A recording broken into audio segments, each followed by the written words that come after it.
Yeah,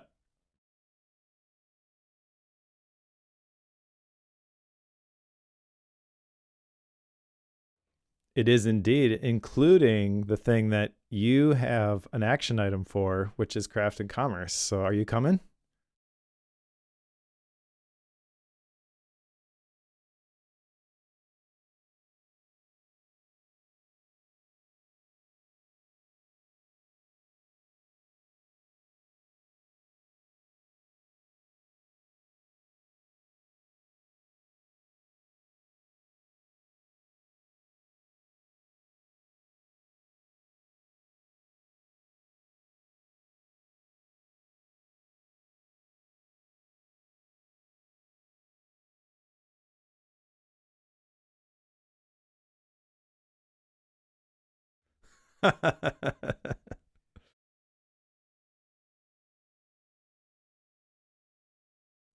Right.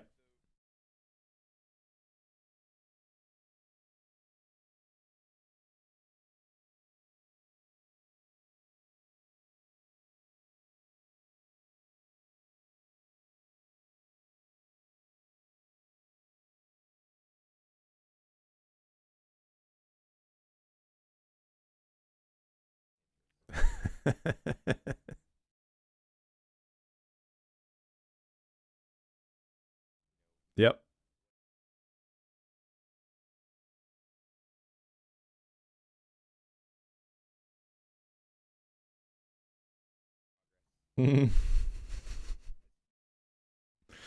Yeah. Well, I mean, I Boise is not a big city, so I think it probably is fairly family friendly. But also, I also don't know that there's things I would be like, oh yeah, tell your family to go hang out here while you go to the conference. Like that's probably not happening.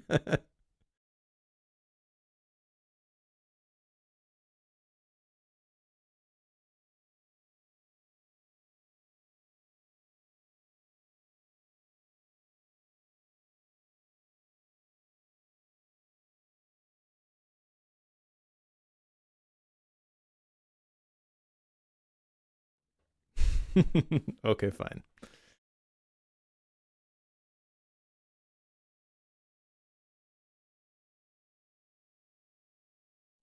All right, all right.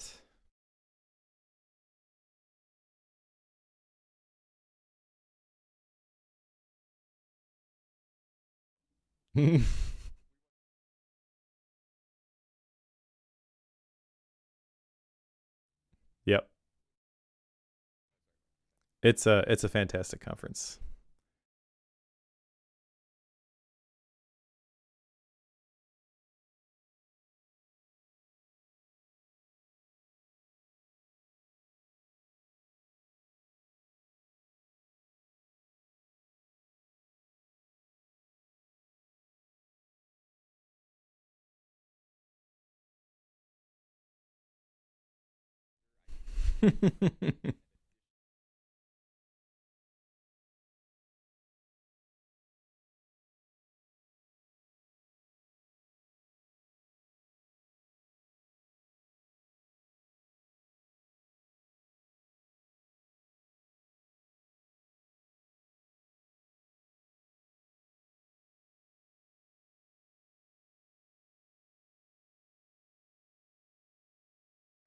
Bandersnatch sounds more fun.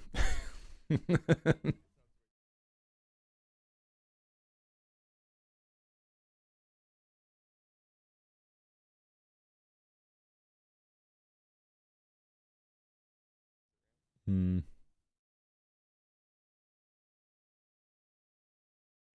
Well, I actually bought Bandersnatch, and it came shrink wrapped with two copies. So I have two copies of Bandersnatch. No. Well, I bought it via Amazon, but not from Amazon proper. You know, like they have people who sell through Amazon. It's the only way that I could find the book. And yeah, when it showed up, I double checked the order. I ordered one book, but it came shrink wrapped with two copies. So it must just have been something from the place that actually shipped it. I thought, should I send this back? And I'm like, well, they're going to have to pay for the shipping to get it back. I really don't want to have a 2 weeks of back and forth figuring out what happened here. So I'm going to gift one to somebody.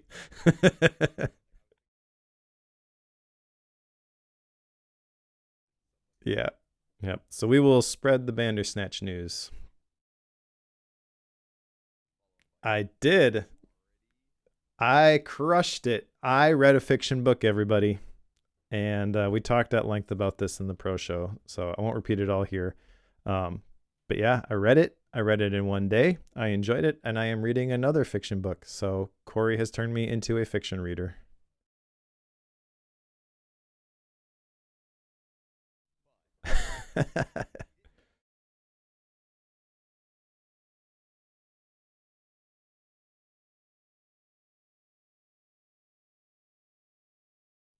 I did not. I bought several other fiction books to read instead, and I'm currently reading a second one. So I am a reader, reading fiction. Therefore, Cory has turned me into a fiction reader.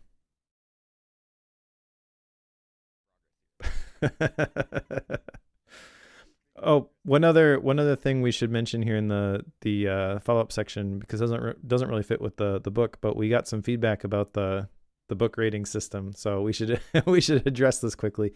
I will say that this email that we got was very detailed, and I completely agree with the approach and appreciate the intention that went into this.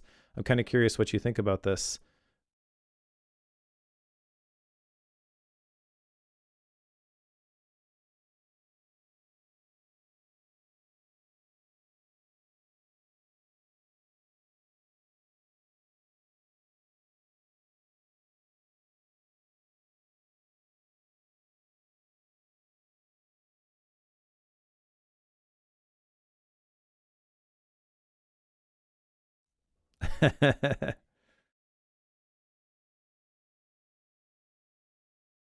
Well, okay, so let's just walk through this quick. There's 10 questions that they propose: engaging writing, structural clarity, core concept strength, usefulness to an average reader, actionability, memorability, thought provoking quality, evidence and credibility, recommendability, and X factor.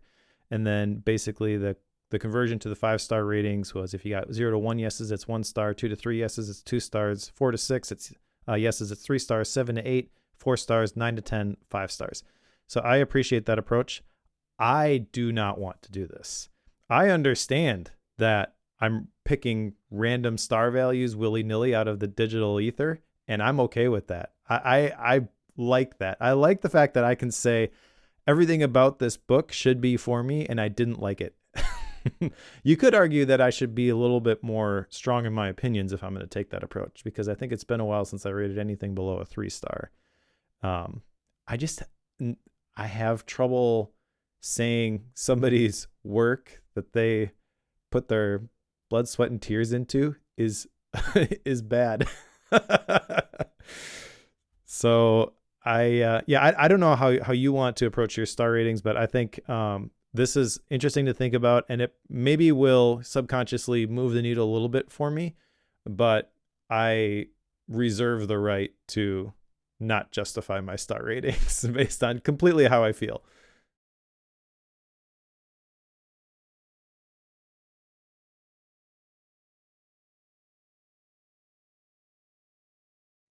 Sure.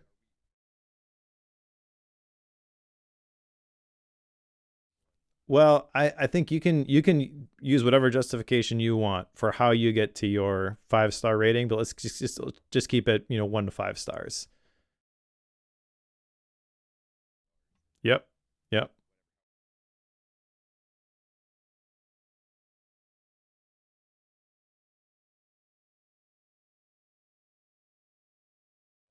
Yep.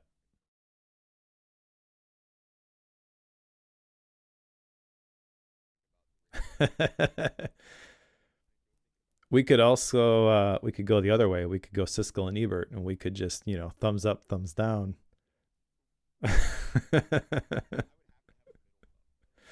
See, that's the thing. That's the thing. Yep. We would make it approximately one episode before Corey would be like, I need something in the middle. I need a half thumb.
Oh, let's just call this what this is. This is a marketing book.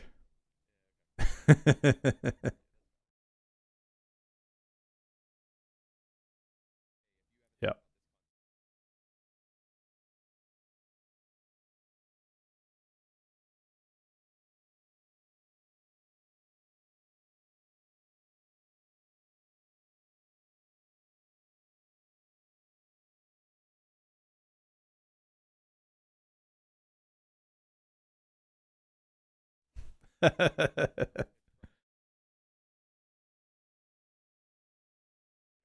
Hmm.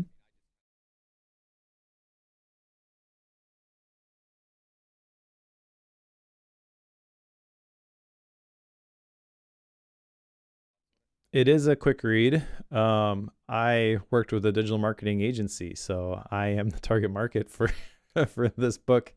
But it is definitely a marketing book. It's behavioral science, but also how successful brands have applied that behavioral science to get your potential customer to do what you want to do.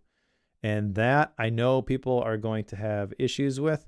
It doesn't have to be a sleazy used car salesman type of thing, but just know that going in here that is a thing in this book, and I totally get why people have a negative reaction to that approach. It's almost like this isn't what they're doing, but without any sort of caveat, it sort of sets the stage for manipulating the human decision making process. I mean, the title doesn't do it any favors. Hacking the human mind. So we're trying to hack the people who might buy our products and get them to give us their money. You know that they don't explicitly say that, but that's sort of the vibe. And I think it's a little bit unfair, kind of like the 48 Laws of Power by Robert Greene. I get the same sort of vibe from that, but also like that's not what he's saying either. He's not teaching you how to become a dictator, but you can you can interpret it that way if you want.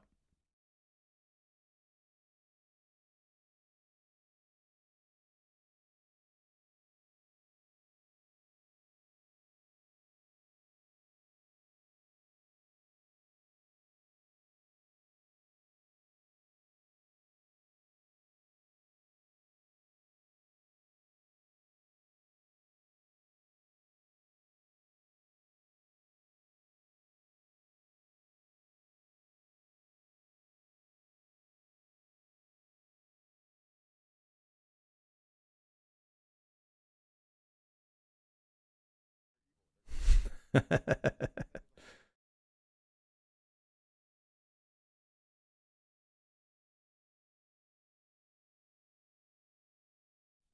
right.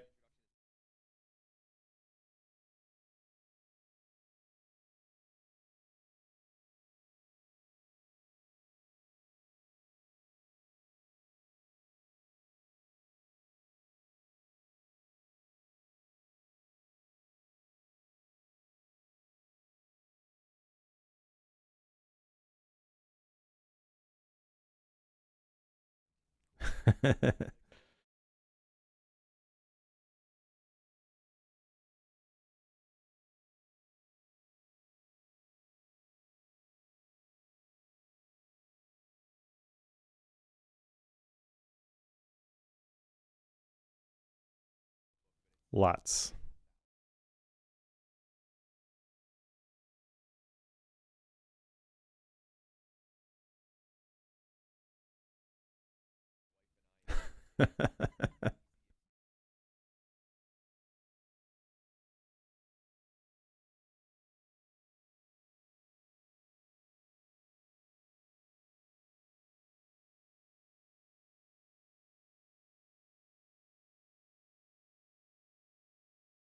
Yep.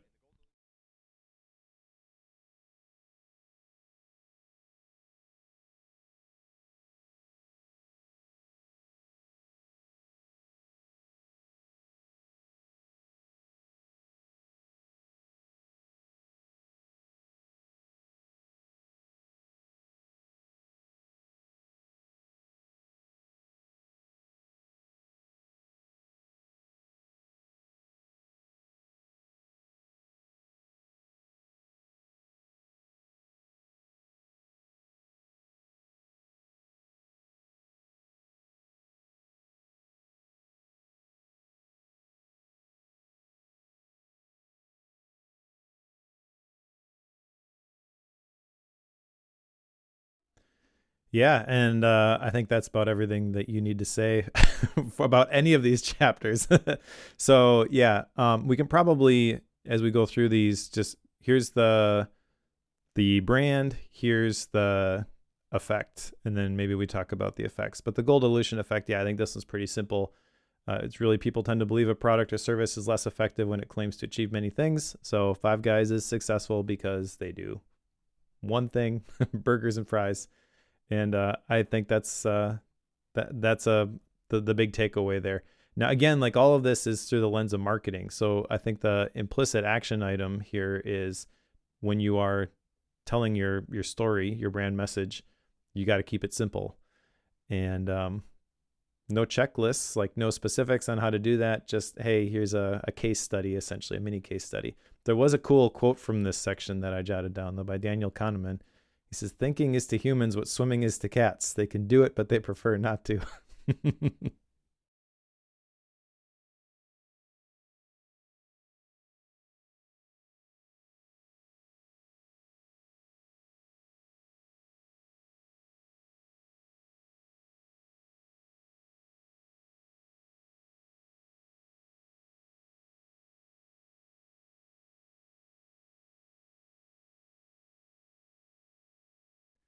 I did not. Maybe that's because I've had experience in the marketing world, that's kind of where I left it. I think you probably could do that. However, I think depending on the context, there's limited usefulness with that approach. I think there's some contexts where it just doesn't apply, and you gotta you gotta have some skill with discerning what context these concepts can be applied to. I think they're not as generalizable as a lot of other stuff that we might read. Yep, let's do it.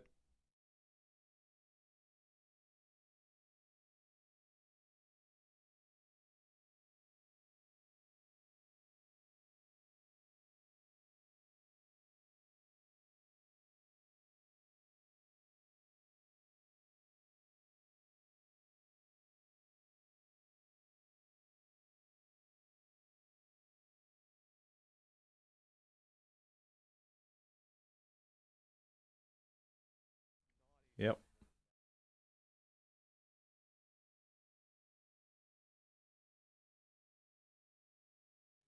Mm-hmm.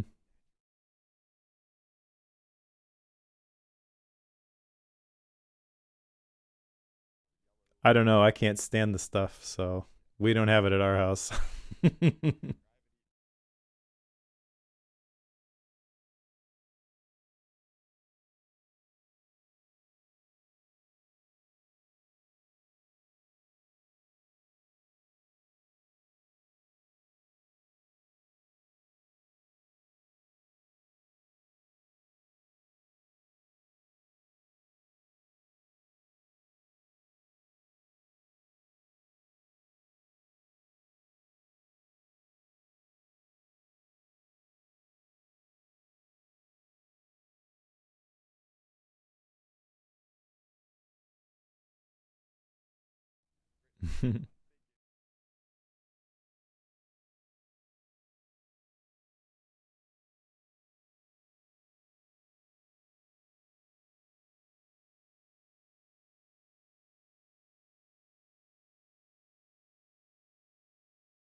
Yeah.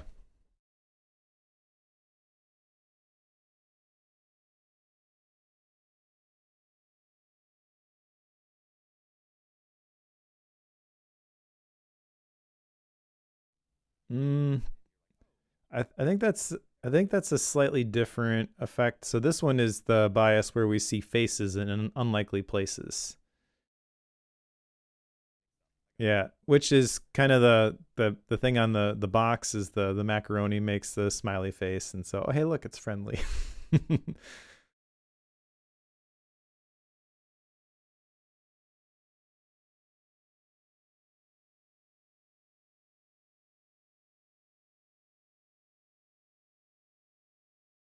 Well, the first one, the expectation assimilation, the way that this gets applied in this chapter is Kraft mac and cheese has been around for a while, but moms in particular view this as like an easy thing that I can make. It's sort of like comfort food, and so they experience guilt by giving their kids Kraft mac and cheese because cheese is a powder and not good ingredients, obviously. But I don't have time to cook, so I'm just going to do this.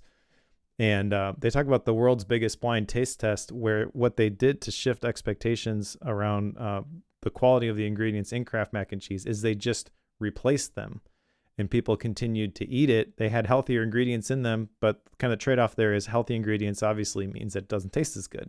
So they changed the ingredients. Nobody noticed. They didn't tell anybody for several months, and then they said, "Hey, by the way, we have healthier ingredients, and you didn't even notice. You've been eating them for several months." Which not the way I would do it, but whatever. They mentioned that if you have to reveal information that could create negative taste perceptions, do it after customers have had a chance to sample the product. So it's pretty clever, I think.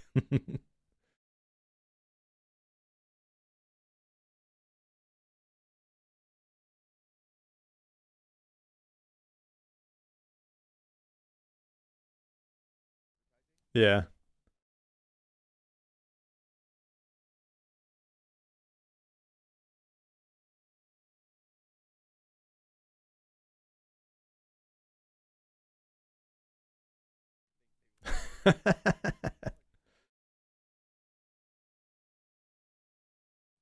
Yeah, that's fair. I think it probably certain people are more.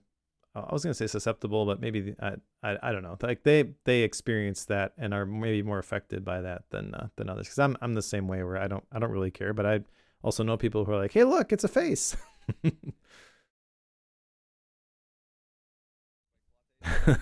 Let's do it.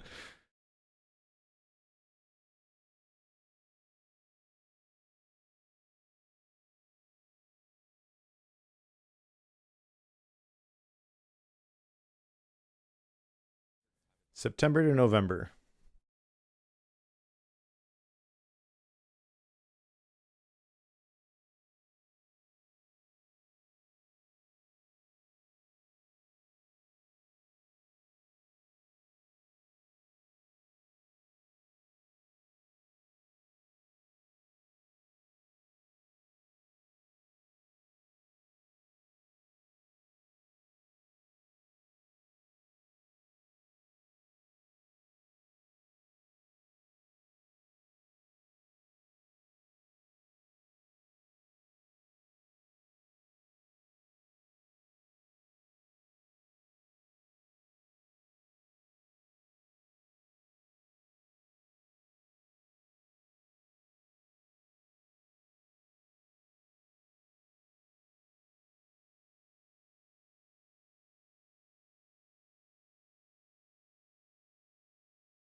Yep.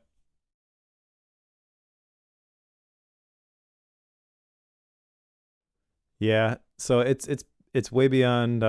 Everybody has stolen Starbucks marketing strategy with the pumpkin spice stuff. Yeah, there's pumpkin spice everything, and it's always the same time. And I think another effect here is the nostalgia principle. So that pumpkin flavor is kind of connected in people's minds to holiday get-togethers, which I I don't like pumpkin, so not a big deal to me. But I that makes sense to me.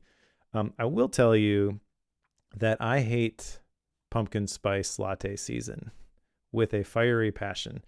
Uh, we were at a soccer game this fall and was talking to somebody about fancy coffee, and one of the parents overheard me talking about it and was like, "Oh, we go to Stevens Point all the time. Should I stop by the Ruby Cafe? Ruby's the roaster where we did the tour, and I was on the web page at one point. So we've talked about it before, and I was like, well, I don't know. It's like really fancy coffee. It's kind of expensive. I'm like, well, I like good coffee. And I'm like, well, let me put it this way. If you get excited about pumpkin spice lattes, Ruby's not for you. They were kind of offended by that, but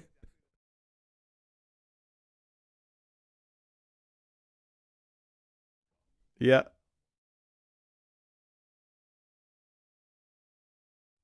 no. Interesting marketing principle though, and one of the things I like about this book is the stories that they tell. Like they craft these narratives about the brand, and they always share some details that I didn't really know. So they talk about the Starbucks being a combination of a Moby Dick character and an 1800s town, which is kind of cool to see how Starbucks actually got its name and how that influences the maritime style logo and all that kind of stuff. So those little details from the different case studies I really liked.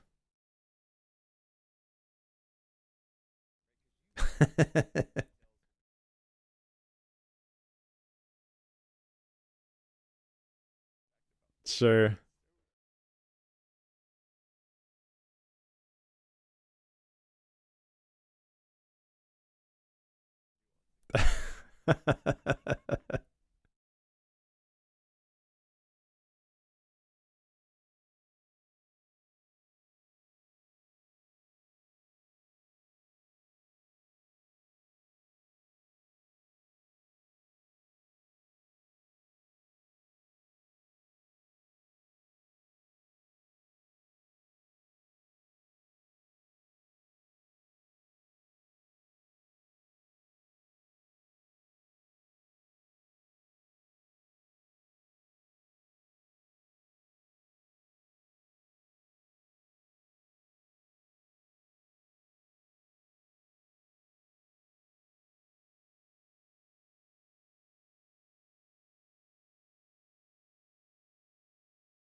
Yeah.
Yeah, I can't remember what the example was there. But the vampire effect just sounds weird.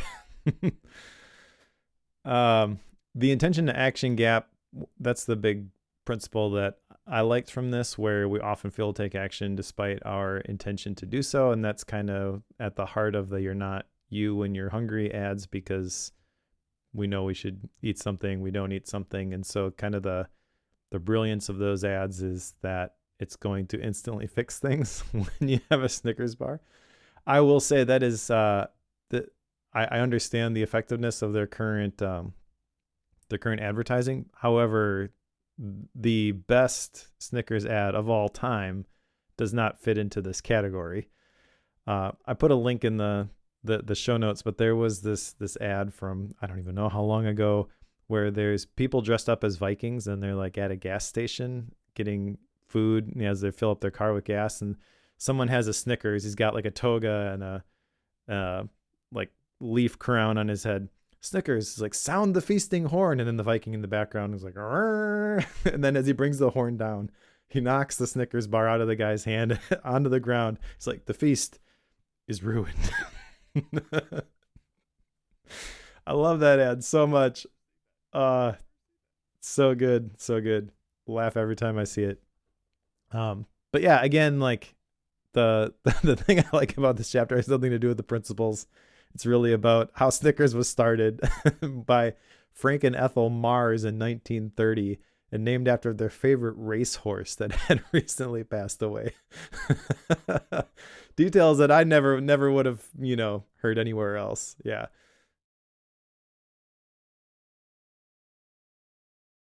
All right, let's do it.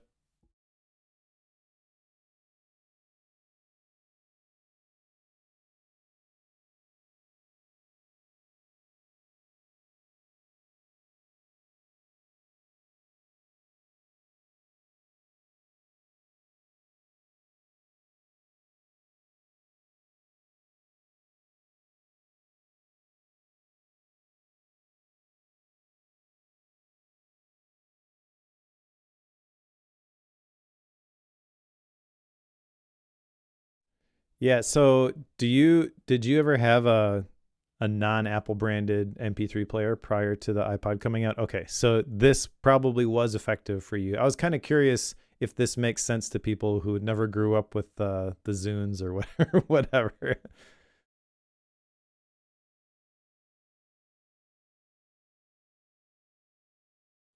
Yep.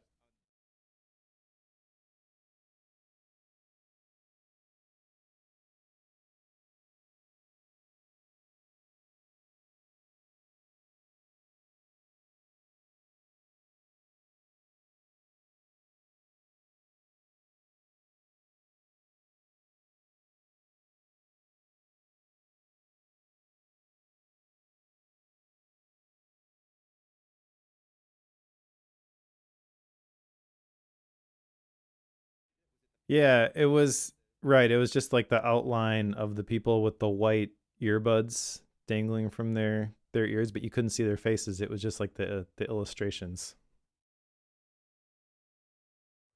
I did too.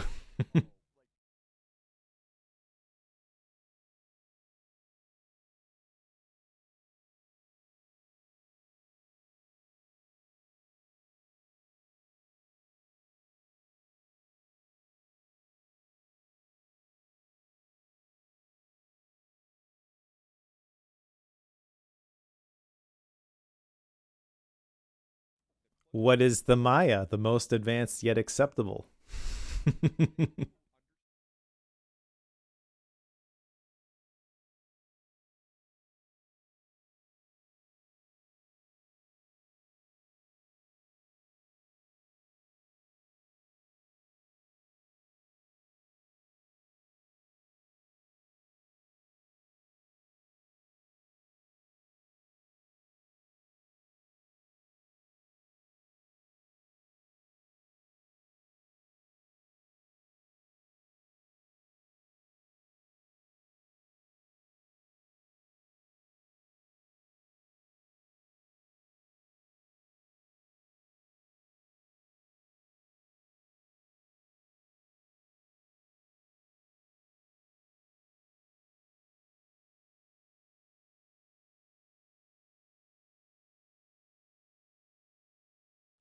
Well, the thing about the most advanced yet acceptable, I feel like the application of this is when you have some breakthrough technology and you have to connect it back to something that people are already familiar with.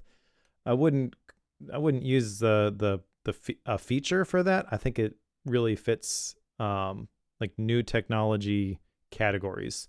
So the example they share in the book is Thomas Edison inventing the light bulb, where it had about the same brightness as a gas lamp, which is what people were familiar with. So because people had these gas lamps with these shades, they had shades on the electric lights. It wasn't necessary, but it just helped connect the dots for people's brains. I feel like that's kind of what's missing in a lot of ways with AI right now. Is there are some early adopters who are like, yeah, I'm going to jump in and figure all this stuff out, and they like it because it's new and shiny. But most people are like, I have no context, no reference point for any of this, and so I'm wary of it. And again, like this is the thing with the book. It's really, if you're a marketer and you have something that's new, you got to figure out a way to tie it back. The right thing at the wrong time is the wrong thing. Case in point, within the Apple example here, the Newton, which was like a Palm Pilot or precursor to the iPad, which actually was pretty technologically impressive, the way it recognized your handwriting and all that stuff. But people had no context for it. And Apple's like, here's this thing. And they're like, I don't want this thing. they that people would want it now. The tablets are a thing now, but back then they couldn't connect the dots. They couldn't see how it would actually, benefit their lives. And that's the challenge as a as a marketer, as a brand trying to get your message out there.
All right. Um, yeah, the charm pricing is interesting, although I'm not sure. I've heard some statistic that actually the numbers that end in sevens are the most effective. I have no idea what what the difference is, but I think there probably is something to that. And I definitely am that Amazon user who's like, well, let's see if we can get it there first. Most of the books I buy are from Amazon for that specific reason, because the difference is a lot of times for books. I hear someone recommend a book, and if I don't buy it immediately, I forget about it and I don't buy it. So I've just developed this habit that if someone I respect recommends a book, I'm going to buy it on the spot. And then at that point, I want minimal friction involved in the process. So getting it anywhere else is just not even an option because it's way more of a pain. And they do a good job. I feel like their latest thing is when you're looking at stuff, do you want to bundle this with your upcoming delivery? Like, oh, I could just squeeze this in before it leaves. Okay. They're masters of this.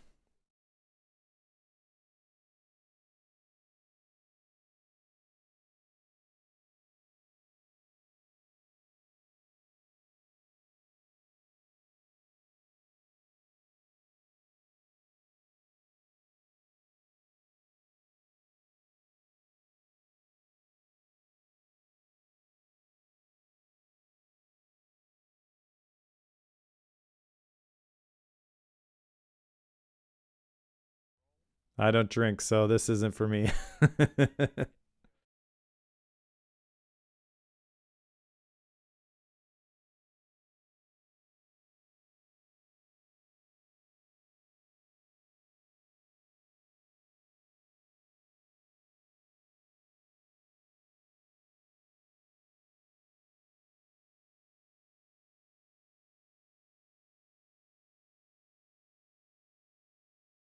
Yeah, that's the distinctive color, which they say creates social proof when you see this all over the place.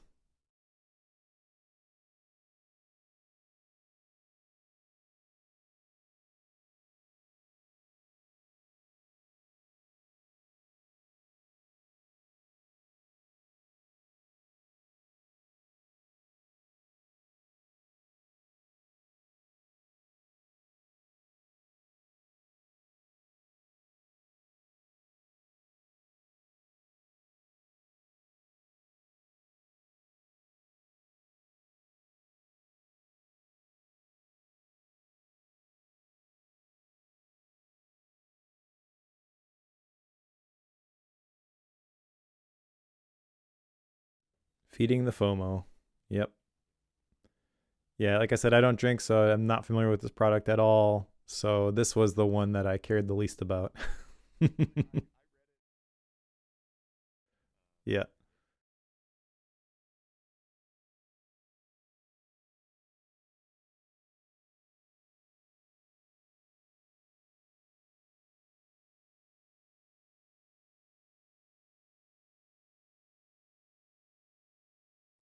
This, yeah, I don't like that they included this one. I mean, if your goal is to talk about marketing in a way that does not make all marketers seem like sleazy people who all they care about is making a buck, you should not include a case study on someone who just picks a random country and picks a word in order to manipulate people to buy something that they wouldn't have bought otherwise. Like this is so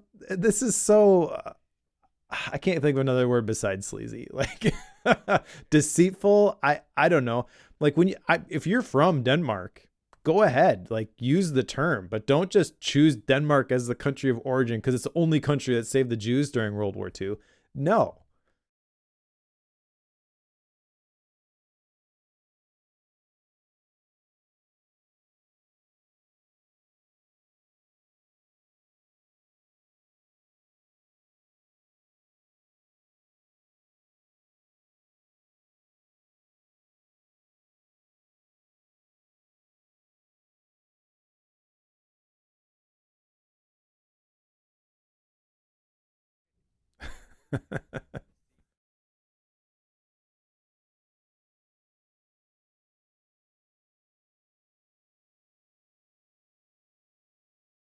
Well, see, that's the thing is like I don't think that's the big takeaway. That's the case study that they chose, which is weird to me. But the larger point is that language acts as a lens for how we interpret things. So if you are from that country, lean into it. Yeah, go for it. That's cool. I liked they share the Japanese definition of Atari means to hit the target. Like that's cool, and I like that as someone who grew up in the 80s and was fascinated by the Atari.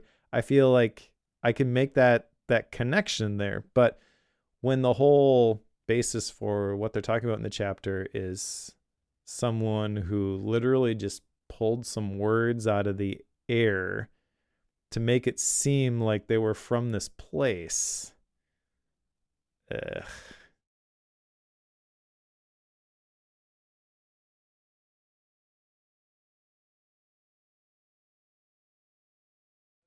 Your job as a marketer is to tell the truth and create a value proposition that your ideal customer is willing to trade for. It is not to get somebody to be convinced to be a customer and give you money so they can buy your overpriced ice cream. I will never eat Haagen-Dazs again.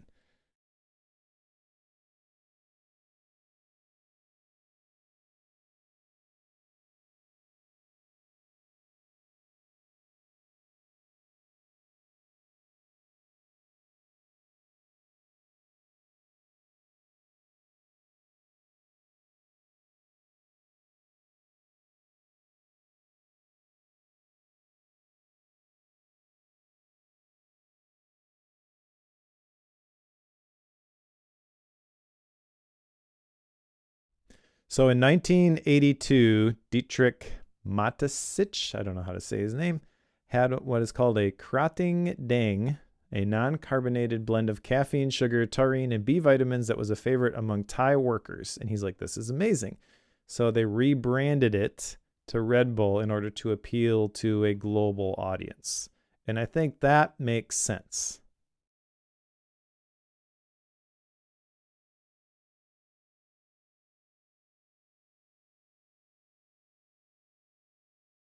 Yeah.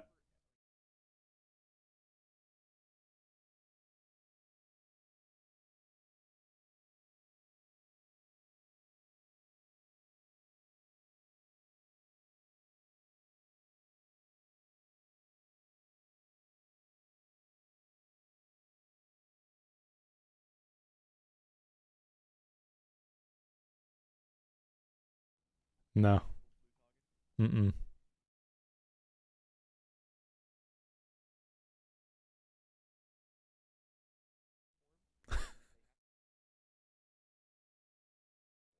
Okay.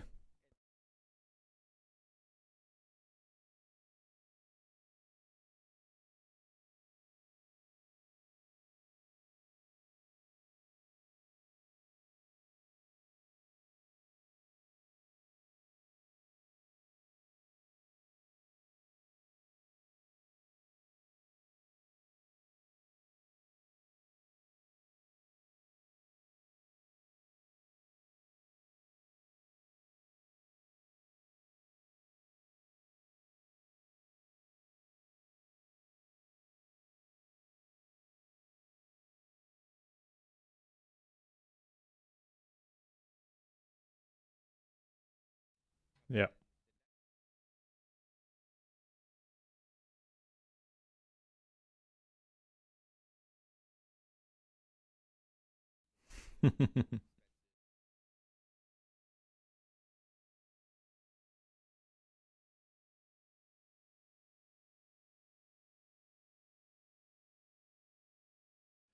Yeah, I actually like the marketing and the advertising for Red Bull. Red Bull just isn't my thing. I've had a Red Bull exactly once, and that was when I needed to pull an all nighter in college and get a paper done.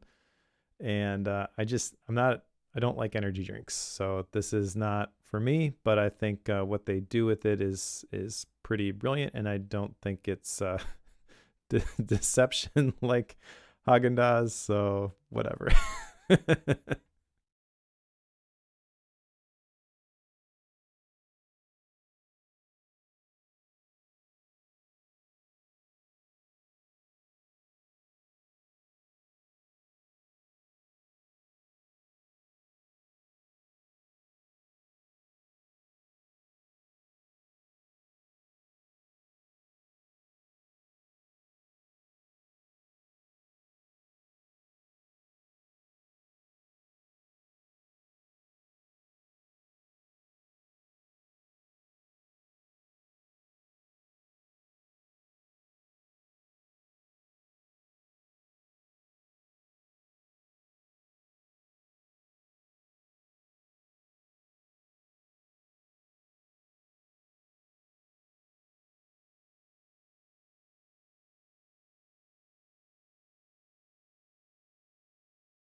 Well, the potential downside, they say, of a Guinness is that it takes almost 2 minutes to pour, but they leaned into it with good things come to those who wait slogan.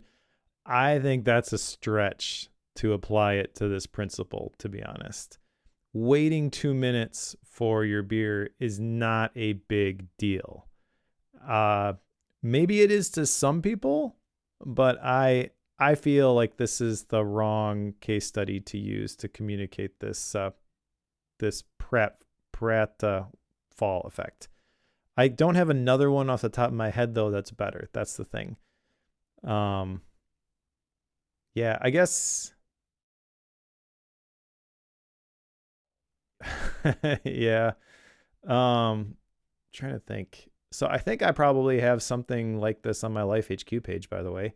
because people ask about whether Life HQ they can use it on a mobile device, and the technical answer is yes, but in the FAQ I basically say no, you shouldn't, because all of the workflows are built for the desktop. Now people don't read websites anyway, but I think something like that is a better example. I wish I had another like popular example that I could use here. Maybe I'm off my rocker. Like, again, I don't drink, but does waiting 2 minutes for a drink, like, is that a big deal to some people? Are you picking a beer based on how quickly you can get it out of the tap when you actually get the bartender's attention? Like, I don't think so.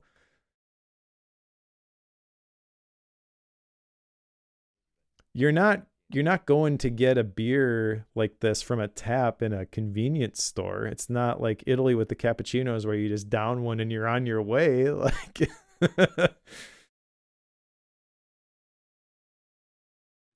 yep.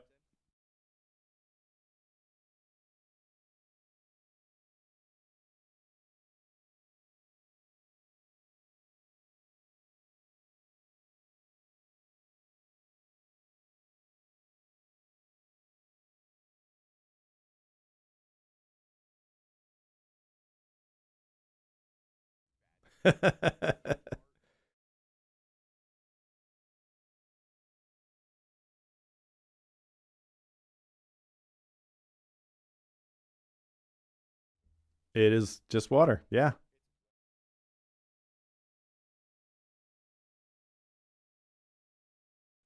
Yep.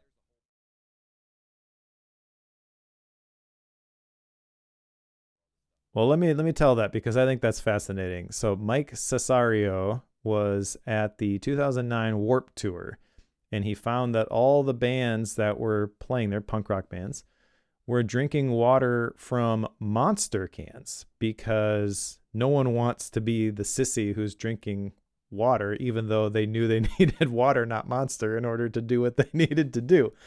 So that got him thinking, like, well, what if we made water acceptable for this group to drink? And he mentions punk rock branding is different than every other brand out there. That's kind of inherent in the nature. I'm not punk rocker, so correct me if I'm wrong here, but you want to be different. You want to stand out. And so that's where the name Liquid Death comes from. Now, I agree, just seeing it in the grocery store or the convenience store, I'm like, that is stupid. However, having heard the story behind it, I'm like, that's genius. You go, guy. I think it's cool.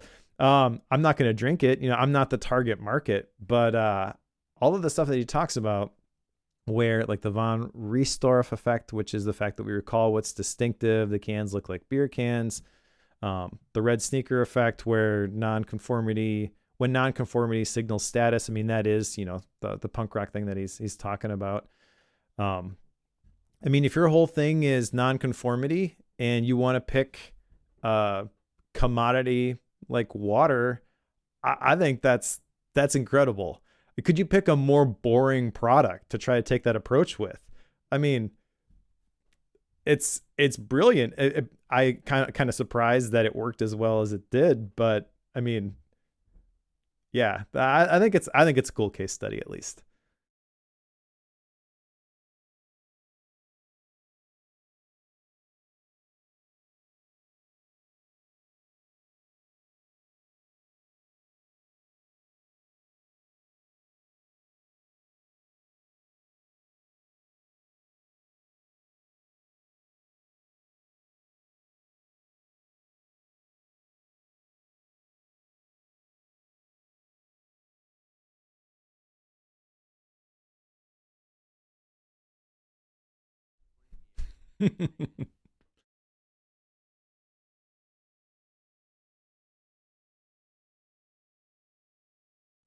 Yep.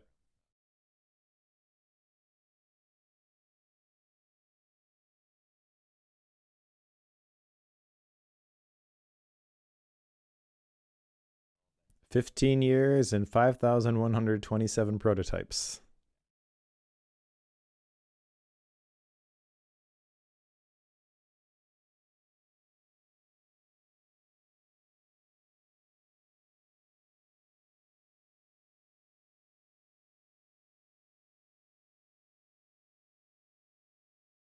Yep.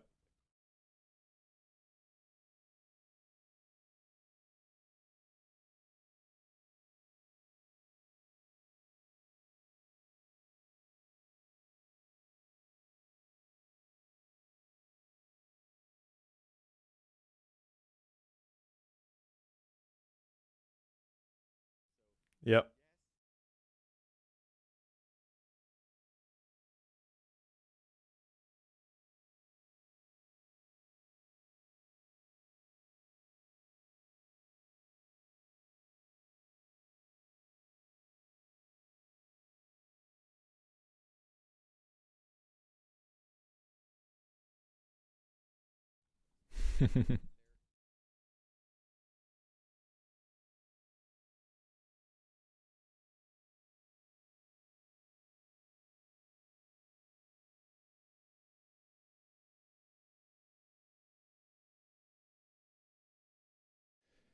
Yeah, so the illusion of effort, I think that's the one that's worth discussing because that is that exists in business too. There's a quote I'm can't recall who actually said it, but it was something like they came and the consultant shows up, turns a screw, sends the invoice for $10,000, and the company's irate. He's like, "We paid you $10,000 to turn a screw." He's like, "No, you paid me $1 to turn the screw. You paid me the rest for knowing which screw to turn."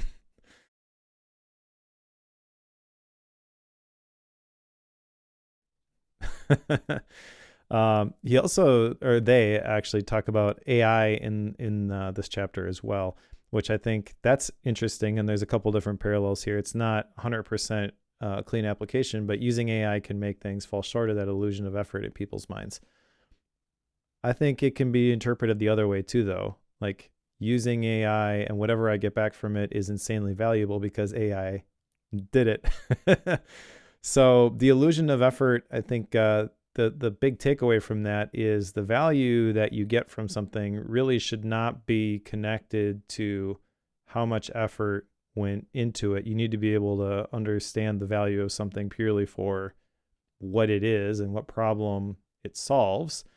But bringing AI into it kind of adds another dimension because that's the hot tool that people are going to try to use to solve every problem that they can under the sun. And yeah, I think still early days with AI, obviously, but um, it's interesting. I think that there's a lot of value that can be created by someone who knows how to use AI in a specific way, and there are certain things that AI cannot replicate. Um, and so the big thing there is going to be identifying what is actually valuable with these technological tools that we have access to. And again, that kind of loosely ties back to the illusion of effort, but not real cleanly. That's where my mind went though, and how it got my wheels turning.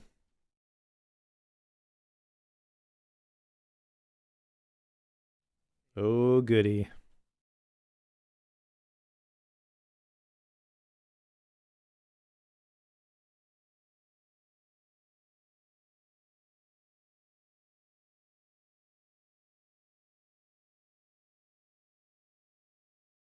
Yep.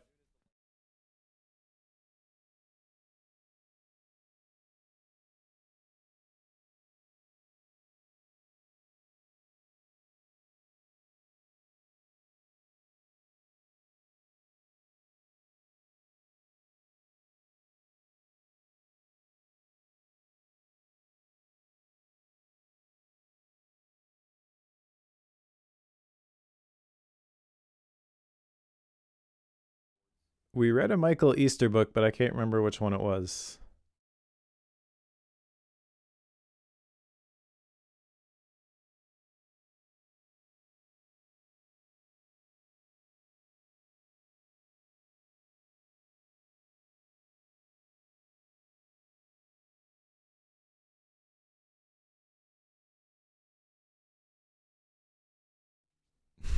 Yeah.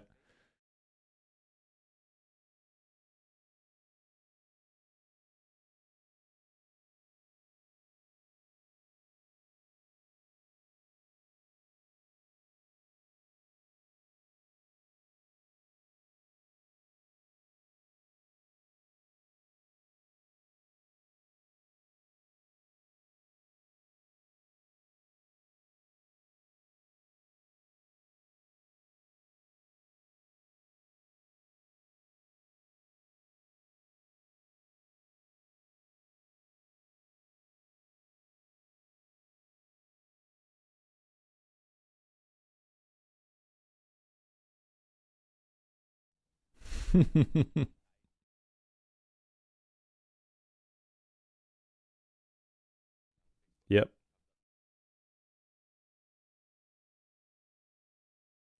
Yep. This is a Nikki chapter.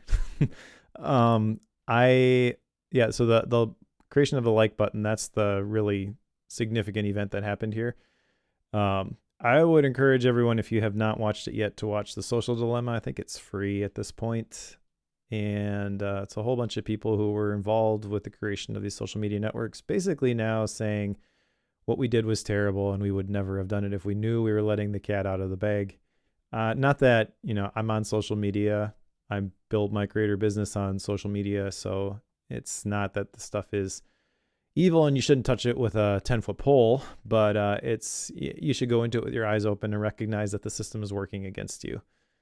And yeah, the fact that they're working so hard to engineer that system is kind of creepy.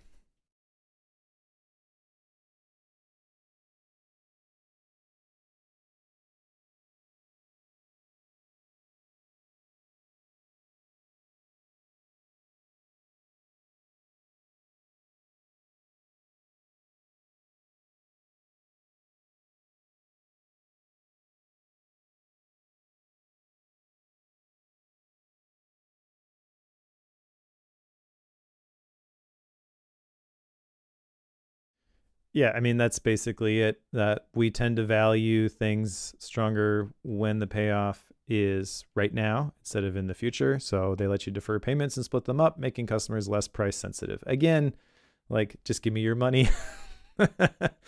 I mean, I've probably used Klarna at some point in the past, so it's not. I don't have anything against them specifically, but I kind of wish that this didn't need to exist.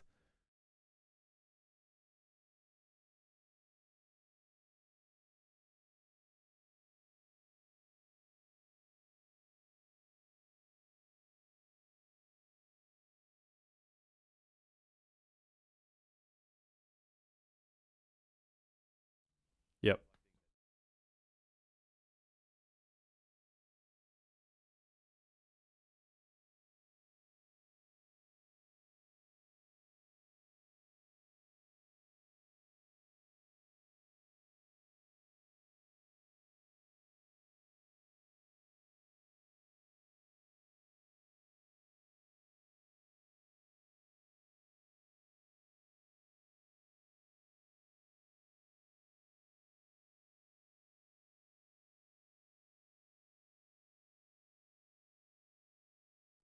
Yep. 100%.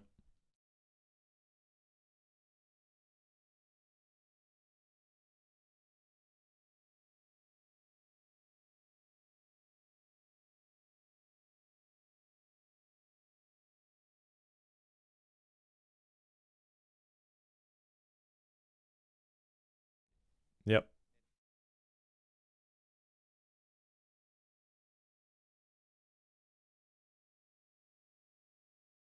Yep.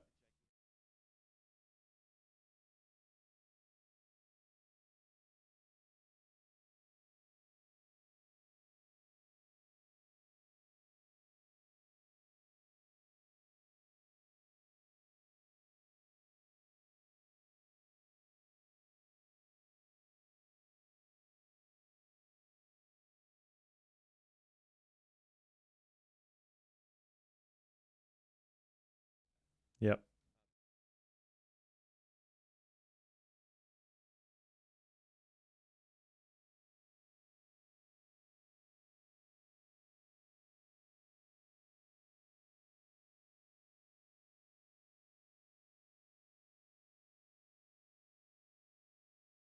Yeah, it's milk is almost always a companion to something else, like a bowl of cereal, dipping your cookies in milk, whatever. And so you don't want to pour your bowl of cereal and then remember that you don't have any milk in the fridge. So you better get some now. Hence, got milk.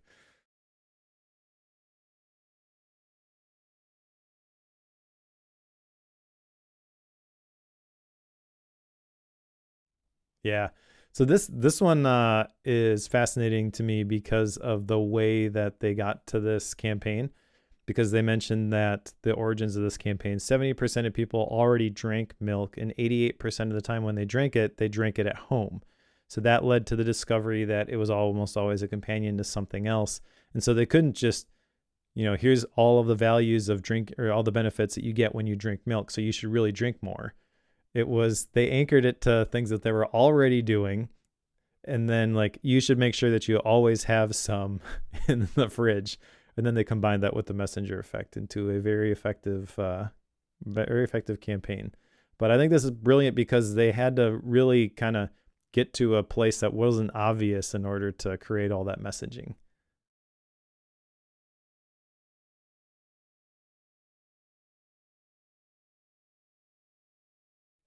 Oh yeah. Mm-hmm.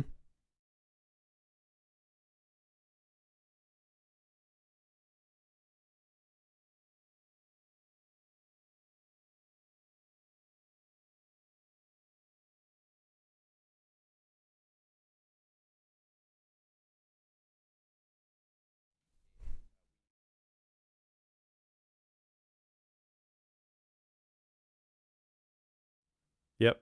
The 11 herbs and spices, right?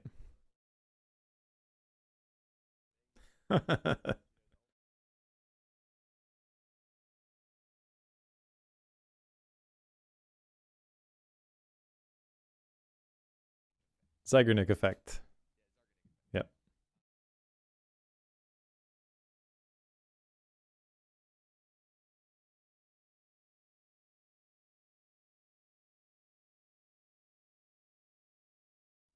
Yes.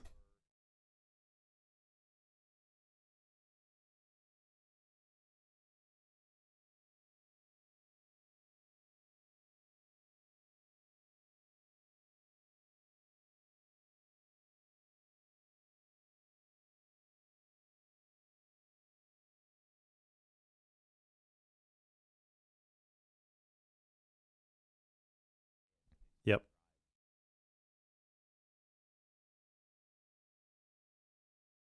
Yeah, I like the 11 herbs and spices being a secret, and then some of the narratives that they told with that. So it wasn't that Kentucky Fried Chicken was telling these stories, but people were trying to. There have kind of been these old wives' tales about the 11 herbs and spices are in vials locked in a safe somewhere, and the recipe only exists in one location, and no one really knows where it is. Yeah, yeah, they really make it seem like these are national secrets that are being protected when really it's we're making fried chicken, whatever. I'm not a fan of Kentucky Fried Chicken, so do with that what you will.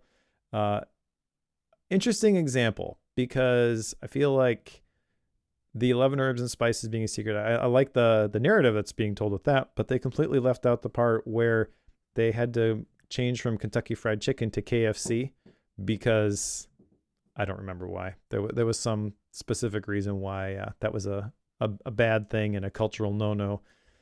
But yeah, we want what we think we can't have, and limit drives demand. That's where they talked about the Disney Vault, which always kind of bugged me. I always was like, this is completely arbitrary. Why are you doing this? And then all of a sudden, oh, the vault is open. You can sign up for Disney Plus. Uh, Whatever. I mean, I pay for it, so it is what it is. But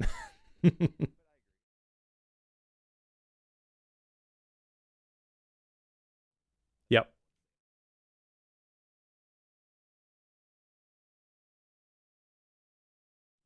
yep,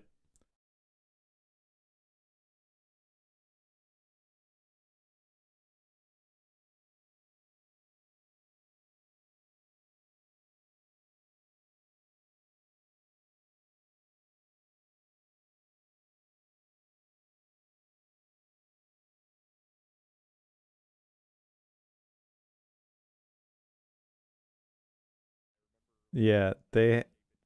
They have large amounts of carbohydrates in addition to that slice of potato.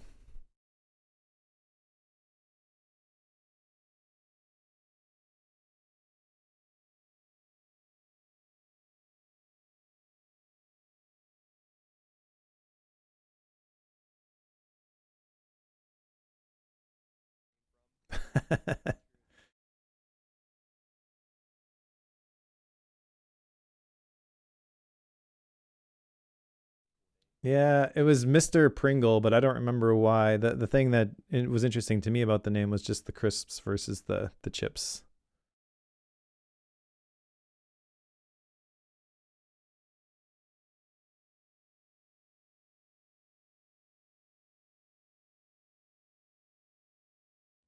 Once you pop, you can't stop.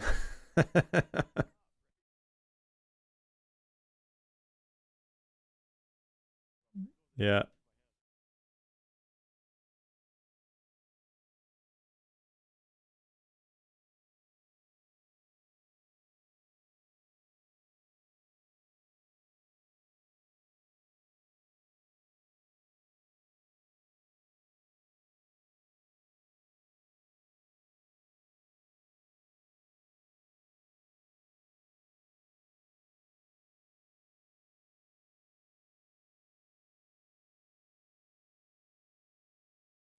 Yep.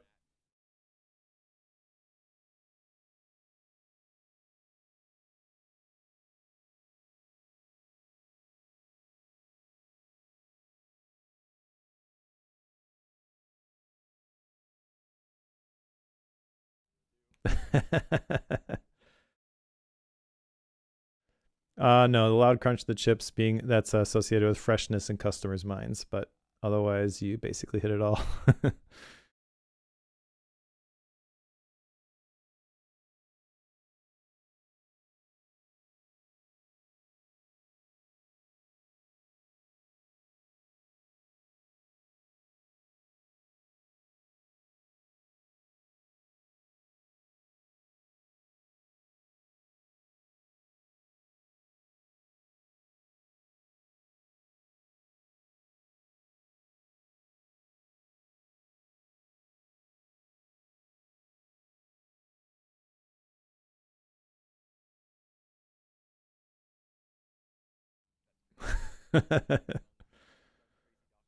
Yeah.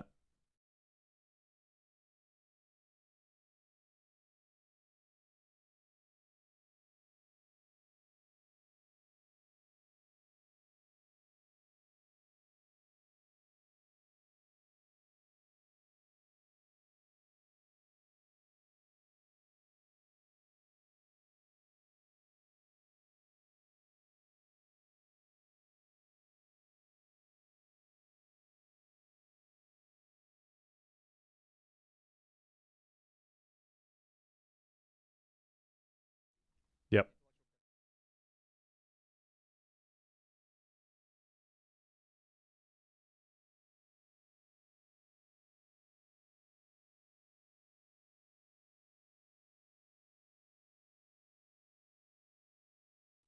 Yeah, but I think the last one, the in plain view, there isn't a lot of times a set what's the scientific term?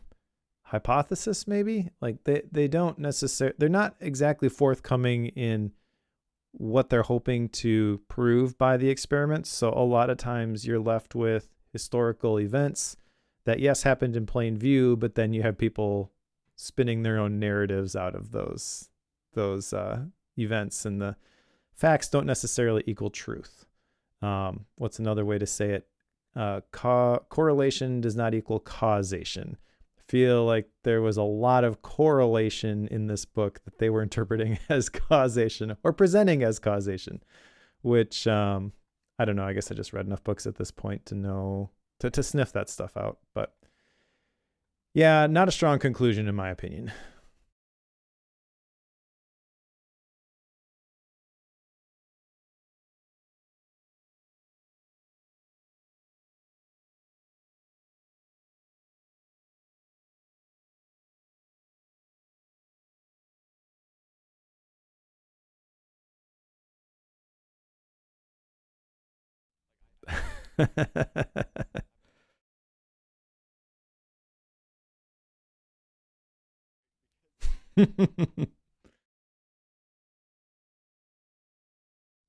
No, I have zero desire to hack somebody's human mind. So,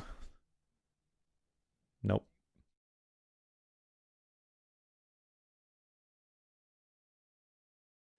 I'm sure some of the principles, I think zero of the principles as they are described in this book. Like I study marketing. I'm fascinated by the concept. I do think that there's ways to do it ethically, and then there's ways to just get the sale.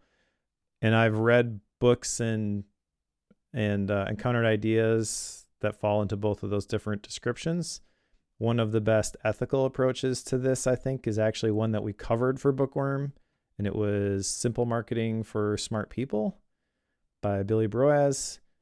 I'm always trying to develop my copywriting skills, but when I do that, I'm trying to just communicate more clearly what problem I'm trying to solve and how I'm trying to solve it. I'm not trying to pull on every emotional lever that I can in order to get you to click the button.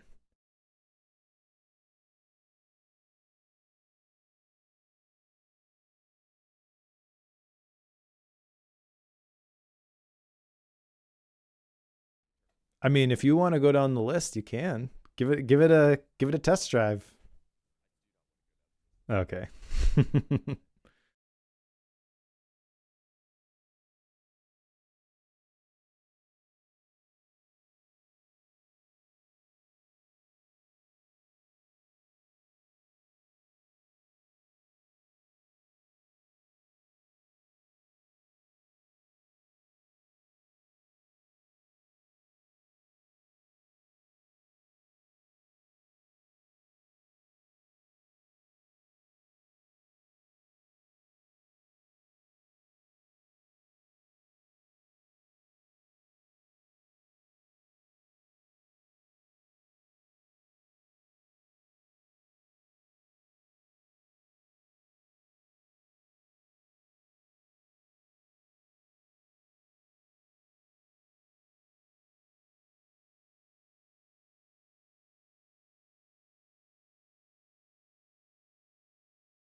Okay, so I'm actually going to do both approaches here. I'll use the checklist first.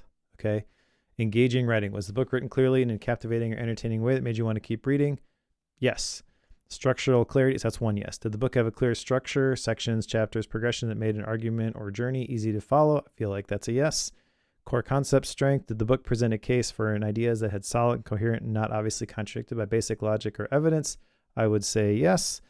Usefulness to an average reader. Would the core ideas be practical or beneficial for a typical reader in everyday life? Yes. That's 4. Actionability. Did you come away with at least one concrete action you're going to implement? No. Memorability.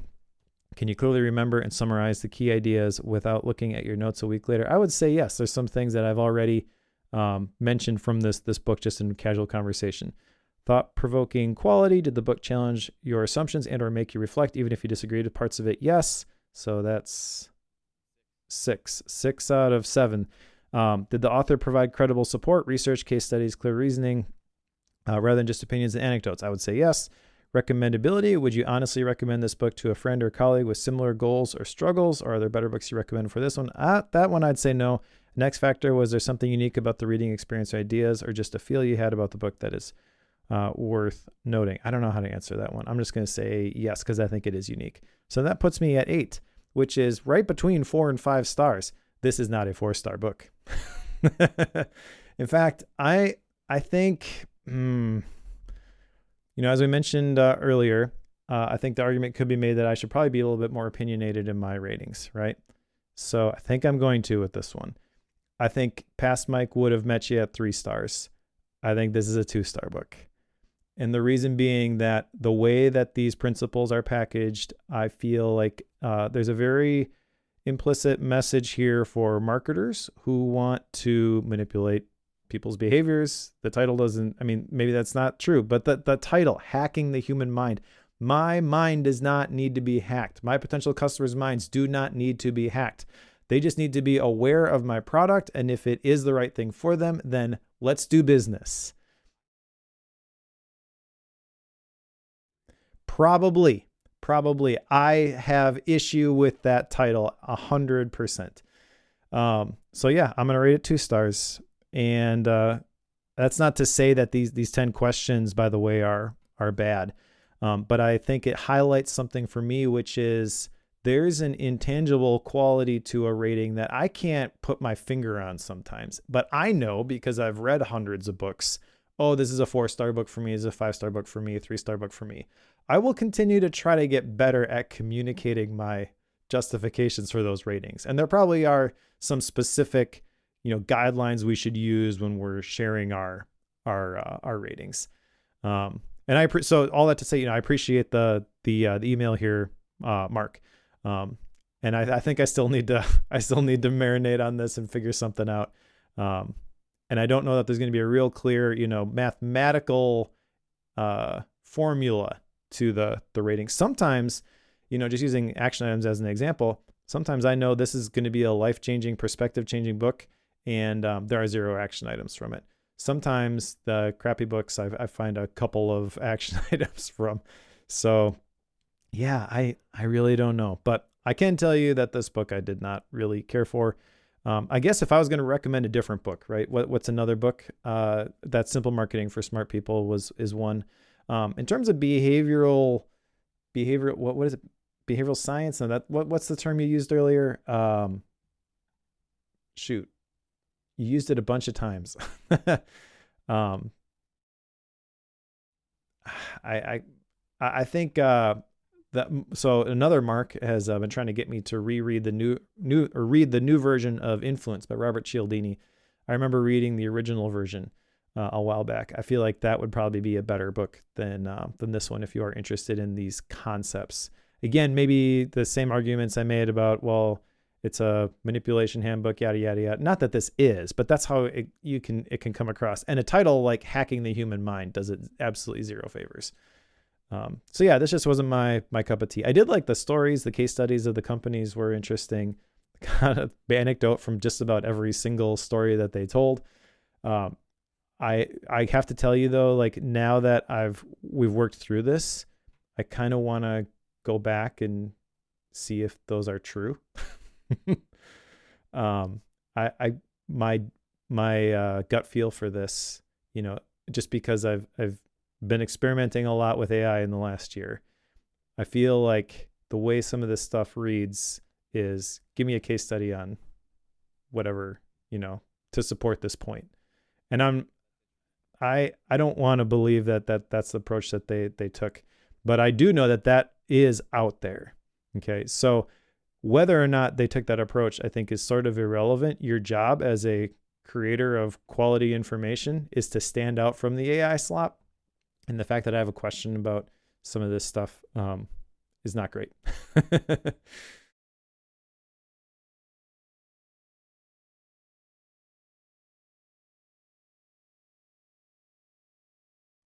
Next is Intentional by my friend Chris Bailey. And I have read this book. It is now available to the general public. I won't share any more about it until we actually talk about it. But as I will reiterate, I am friends with Chris. I will review this book as impartially as I can. And in no way, Cory, do I expect you to, just because I liked it. Okay.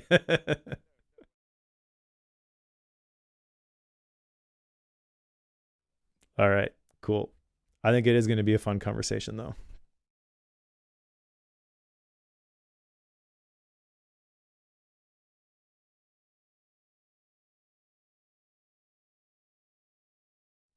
All right.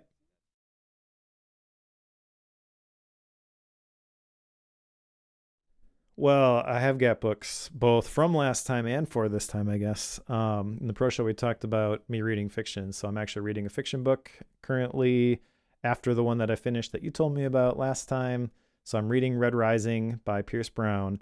I also finished prior to this Ghost Town Living by Brent Underwood, which was not a fiction book, but sort of read like a fiction book. So Brent Underwood is the guy who bought the Cerro Gordo ghost town outside of LA.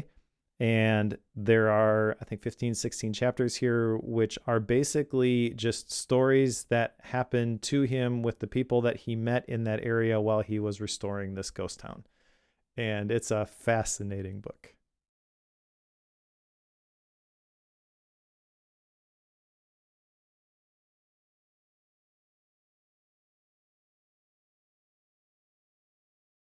Yes, I recommend it.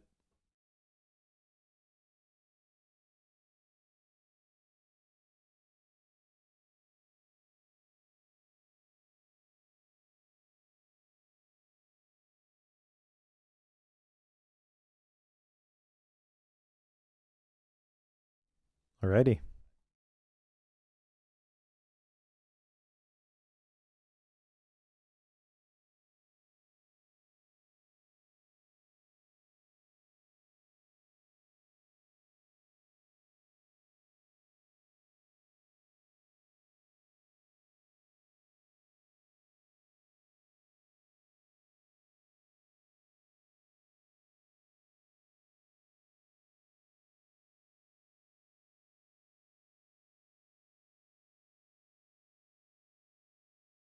I think it was just shy of 3 hours. Yeah.